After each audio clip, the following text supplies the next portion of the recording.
There is a very famous American writer, Flannery O'Connor. Once she was giving a talk in the 1930s to a huge group of people. And after the talk, someone asked her, Flannery, in the end of the day, why do you write? And Flannery looked at the people and she said, I write because I write well. And the people around thought this was a lack of humility, a lack of modesty. It was exactly the opposite. It was a powerful magnanimity. She was aware of her talents and she understood very well, I serve you not with my weaknesses, but with my talents. And my talent is that I write well. And I have to write better every day because I'm a servant of humanity. And I serve with my talents, not with my weaknesses. That is my contribution to humanity. This is what she told those people.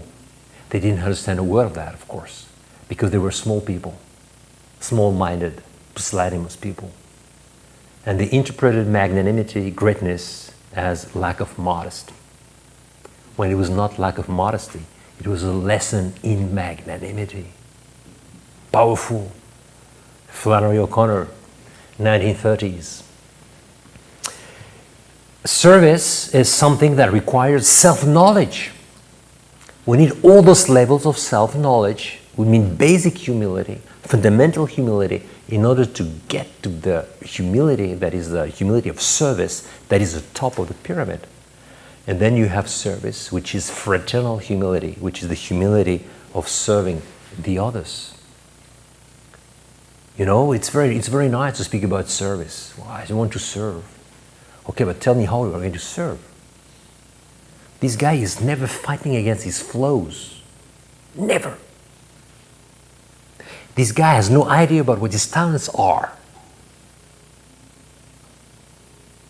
How can this person be a servant of humanity? Service is just a word for him. It's not a reality. It's just a word.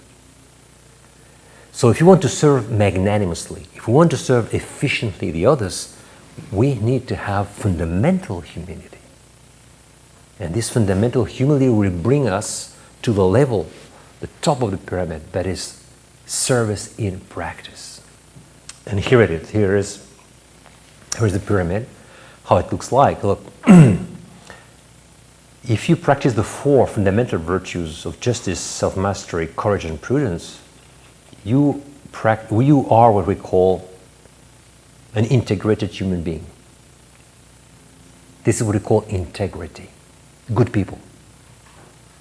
He's a good man. She's a good woman. Why? Because the intellect and the will are working well. I mean, prudence is fundamentally the virtue of the will. Prudence is fundamentally the virtue of the intellect.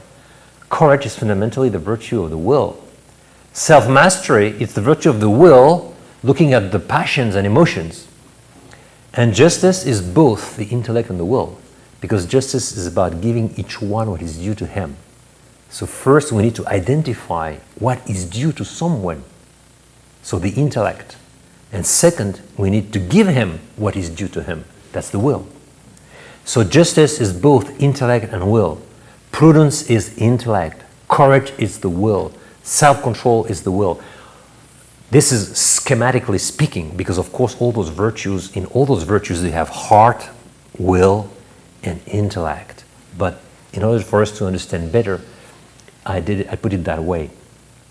But then now look at that. Humility and magnanimity, as you see, these are the virtues of the heart. When we speak about a magnanimous person, we say magnanimous of heart. We say humble of heart. What do we mean by this? We're saying that these are much deeper, much larger virtues than the 4 fundamental virtues we were speaking about before. The virtues of the heart are virtues of the whole person. When you say, this is a magnanimous girl, you've said almost everything about that girl. But if you say, this is a courageous girl, you've not said everything, you said just a little thing. She has the virtue of courage. You understand? But when you say she is magnanimous, you understand you have a vision of that girl. She is a girl of greatness. You understand? Because you see the heart of that girl. When you say she's a courageous girl, you don't see the heart of that girl, which means you don't understand who she is. But you know that she has a strong will. You follow me? You know that she has something important. She has a strong will. But you still don't know who she is. When you say she's a magnanimous girl, you understand who is that girl because you enter already the heart of that person. She's a woman of greatness.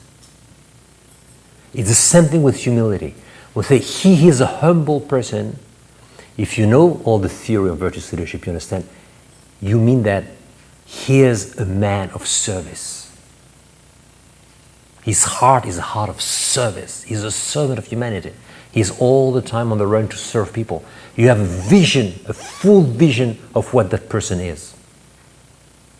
The heart gives you a picture of that person. The intellect and the will don't give you a picture. They give you a vision of certain aspects of the capital in terms of intellect and the will that person has. That's why those virtues of magnanimity and humility are very attractive. From an existential point of view, they are extremely attractive. This is why leadership is very attractive. It's because of that. It's because leadership is about magnanimity and humility, and people want to be humble and magnanimous. People want greatness and service. And they understand that the four other virtues, these are very much instruments. You follow me?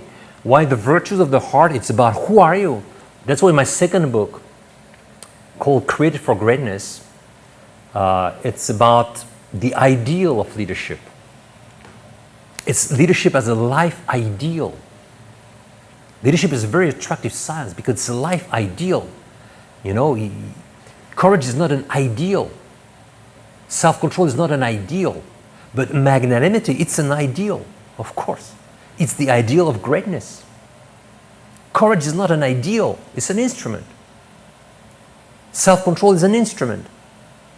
Even justice is not an ideal. It cannot be a personal ideal, justice. Whom do you want to be? I want to be the just man. Forget it. It's not an ideal. It's an instrument for something, justice. Prudence, I want to be the wise guy. Why, forget about that. What's your life about? Wise. Wisdom. This is not a life. This is an instrument. What's your life about? Greatness. At last.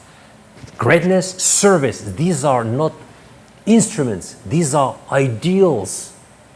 These are the things towards which a natural heart tends to in a natural way. So, magnanimity and humility are virtues of the heart because they are enormous virtues. Enormous. They give you a whole picture of what a human being is. You follow me? So, active heart is greatness and service, and contemplative heart is about self-knowledge.